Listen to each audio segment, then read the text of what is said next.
मैं इस शहर रहीम यार खान में 8 साल से काम करता हूँ। मैं इस मार्केट में जो हूँ प्लास्टिक हो गया, बोतलें हो गई, स्मिका वगैरह चुनता हूँ। चुन के हम फिर आगे कबाड़िया को देते हैं। कबाड़िया को तकरीबन 20-30 किलो से देते हैं उसको, और इससे हमारी दिहाड़ी बनती है। अल्हम्दुलिल्लाह घर चलता है, काम चलता है। मैं 30 साल से कबाड़ा काम करता हूँ और 100 से 50 किलो मिक्स प्लास्टिक का भी यहाँ खरीद करते हैं। उसकी हम वैरायटी बनाते हैं। जब वैरायटी बनने के बाद वो इकट्ठा हो जाता है, फिर हम उसको मुख्तलिफ इलाकों में भेज देते हैं। ਅਸੀਂ ਕਬਾੜੀ ਕੋਲੋਂ ਬੋਤਲ ਲੈ ਕੇ ਆਨੇ ਆ, ਪਰਚੇਜ਼ ਕਰਦੇ ਆ 70 ਰੁਪਏ ਕਿਲੋ, ਤਕਰੀਬਨ 20 ਰੁਪਏ ਕਿਲੋ ਇੱਥੇ ਕਾਸਟ ਆਉਂਦੀ ਹੈ। 90 ਰੁਪਏ 'ਚ ਅਸੀਂ ਕ੍ਰਸ਼ ਕਰ ਦਿੰਦੇ ਇਹਨੂੰ, 6 ਸੂਤਰ 5 ਸੂਤਰ ਫਾਰਮ 'ਚ ਆ ਜਾਂਦਾ ਹੈ। ਫਿਰ ਇਹਨੂੰ ਲਾਹੌਰ ਅਸੀਂ ਵੇਚਦੇ ਆ।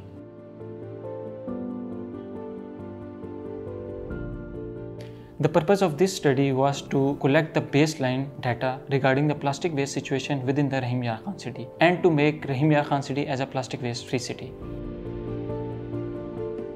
It was observed during the field visit that informal sector was too active than the formal sector regarding the segregation and selection or collection of the plastic waste, in particular recyclable components from the commingled solid waste within the Rahim Yar Khan city. तो हमारा इलाका ऐसा है कि यहाँ पे कोई सफाई वाला निज़ाम नहीं है, ना हमारे पास कोई कचरा फेंकने के लिए जगह है। हुकूमत से हम यही चाहते हैं कि जनाब इनका जो हमारे पास इलाके में आ रहे हैं सफाई वाले, सफाई का निज़ाम अच्छा होना चाहिए ताकि हमारी सफाई, मोहल्ला हमारा साफ रहे, गलियों में घरों के आगे कचरा ना पड़ा रहे। मैं एक सैनिटरी वर्कर हूँ, वार्ड नंबर 42 में काम करता हूँ। मेरा इलाका बड़ा है। इलाका बड़ा होने की वजह से लोगों के घरों से मैं डेली बुनियाद की कूड़ा नहीं उठा सकता। मेरे इलाके को छोटा किया जाए, मेरे भी लिए आसानी हो, लोगों के लिए आसानी हो। मेरे इलाके में 20,000 आबादी हैं और सैनिटरी वर्कर 10 काम करते हैं। अगर हमला बढ़ा दिया जाए और हाथ रेडी दिए जाएँ तो इस इलाके 41-44 वार्ड में बहुत बेहतरी आ सकती है काम में। तो हमारा सबसे बड़ा मसला जो है वो सॉलिड वेस्ट का है, उसकी कलेक्शन, उसकी लिफ्टिंग। हमारी आबादी है इस वक्त 5 लाख के करीब है, तो उस रेशो से अगर देखें तो हमारे पास मैन पावर की कमी है। फिर सॉलिड वेस्ट को एंड पॉइंट, जो सॉलिड वेस्ट मैनेजमेंट साइट है, लैंडफिल साइट जिसको कहते हैं, उसकी कमी है, उसकी है ही नहीं हमारे पास।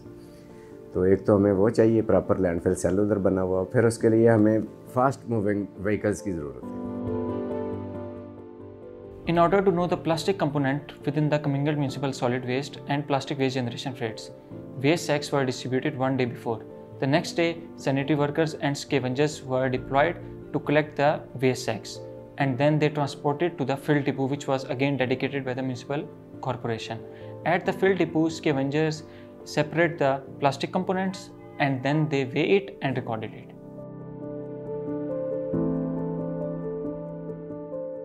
In order to know the exact picture of the plastic journey starting from the source to the communal point and then the landfill, solid waste samples were also collected from the communal point as well as from the dump site. Local female enumerators were also engaged in order to know the household size as well as to conduct the focus group discussions with women and school-going children. The purpose of the FGDs is to create awareness among children and women, particularly regarding the plastic pollution and plastic waste management within the Rahim Yar Khan city. हमने district रहीम यार खान को 3 हिस्सों में divide किया था जहाँ पे हमने वर्क करना था। लो इनकम एरिया और मिडिल इनकम एरियाज़ के लोगों ने कहा, जब हमने उनको बताया कि प्लास्टिक वेस्ट से ये मतलब कि आपको फ़ायदे भी हो सकते हैं, नुकसान भी हो सकते हैं, तो उन्होंने कहा कि हम इसको अलग अलग कर लेंगे। लेकिन हाई इनकम एरियाज़ के लोगों ने कोऑपरेट भी नहीं किया, लेकिन उनको अवेयरनेस थी। यूनिलीवर का और UNDP का एक अच्छा इनिशिएटिव है और इससे एक बेसलाइन डाटा कलेक्ट हो जाएगा। और साथ साथ मैं ये समझता हूँ कि ये सीजनल वेरिएशन को भी मद्देनज़र रखते हुए अराउंड द ईयर अगर इसे किया जाए तो ये एक अच्छा डाटा कलेक्ट हो जाएगा, जिससे हम कोई भी पॉलिसी डिवाइस करने के लिए बड़ा हेल्पफुल होगा। Post data analysis, it was found that approximately 10 gram per capita per day of plastic waste has been generated within the Rahim Yar Khan city with 45% of recyclable plastic component.